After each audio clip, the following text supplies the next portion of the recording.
ప్రియా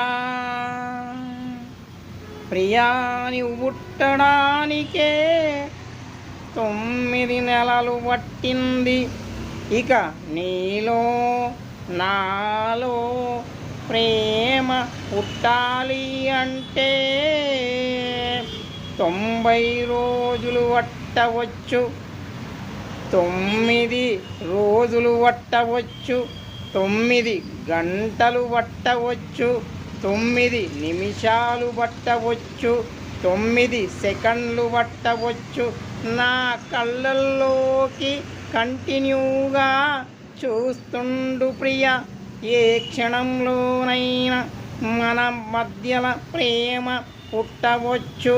ఇది నా ప్రేమికుడిగా గ్యారెంటీ ఇస్తున్నాను. ప్రియా, నా మాట నమ్ము. నా కళ్ళల్లోకి